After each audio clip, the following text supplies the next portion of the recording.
Hey everyone, welcome back to 52 Licks, another 52 Licks for 2020. We're continuing, this will be the last installment of our tribute to the great Jimmy Cobb. The first three were kind of medium tempo ones that he just played all the time. They're just great, like staple Jimmy Cobb licks. This last one is one, actually I ran across, when I was trying to dig up where those other phrases were, because I played them for so long that I know them, and I trying to remember what record they were on. I found this phrase, and it reminded me, I haven't thought of this phrase in years, and I'm so glad I went back and checked out some more Jimmy Cobb and dusted this one off. This one's a lot of fun, so let's break this one down. 1, 2, 1, 2, 3.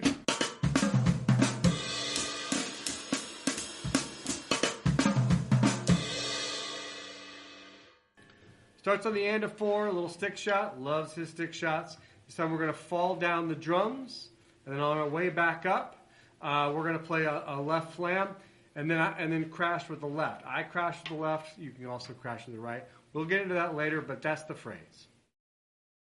So this one I didn't hear Jimmy play a ton. I think this might have been a little bit more spur of the moment. He plays this on that Live at the Blackhawk Miles Davis record on that track, No Blues. I remembered one of the earlier phrases from that track, so I was going back and listening, and then I remembered this phrase. It's like, I totally forgot. So I'm getting all back into Jimmy Cobb again, which has been a lot of fun.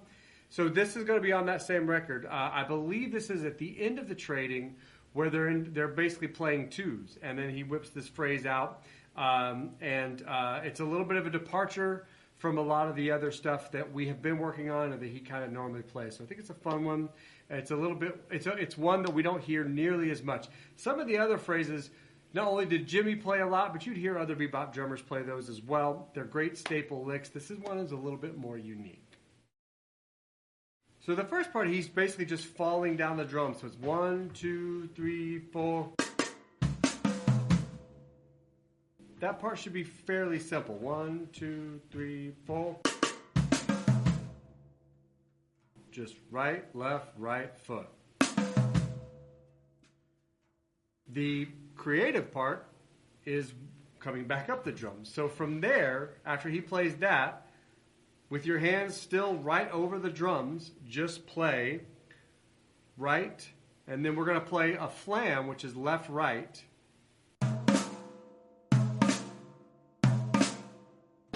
So work that first part out.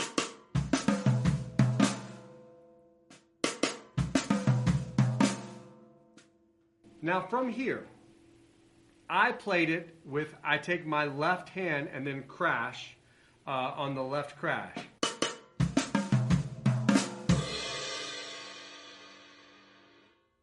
But you can obviously play that crash with the right.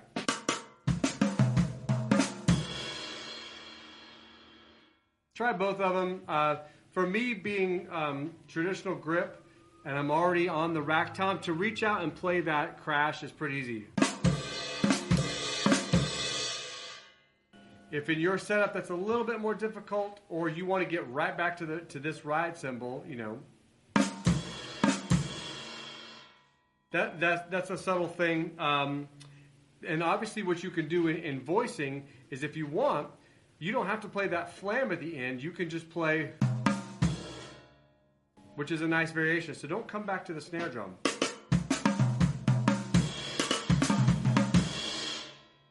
It's kind of a cool version. You can also do the same thing. And instead of playing the flam, play the snare drum on the left, leave the tom out.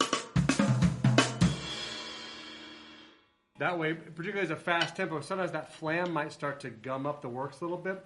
I like to have a couple of versions where I didn't play the flam. I think the more we ornament with flams and roughs and stuff, the more it helps fatten up things at a medium tempo. The more we want to thin that stuff back out as the tempo increases, because we don't need that sort of ornamentation anymore. We want it to be a little bit more direct. So, really fun phrase. I hope you guys enjoyed these Jimmy Cobb licks. I want to mention some records that he's on that I think you should check out. I've already mentioned a few. Miles Davis Live at the Blackhawk. Miles Davis Live in Stockholm. It's been released like 72 times because it wasn't really a bootleg, but it didn't get released for a long time. It was a radio show. So, but just look for anything where it's live in 1960. Would have been right after Kind of Blue.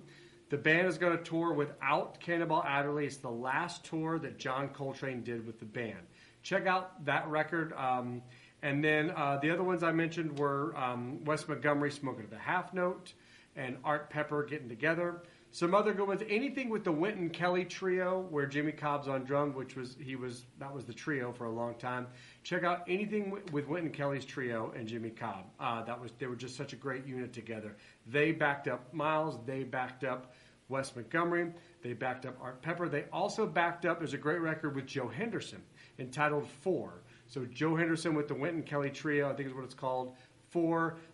He's got Jimmy Cobb takes a great solo on the track, the title track Four. He's got a cool little intro to it as well.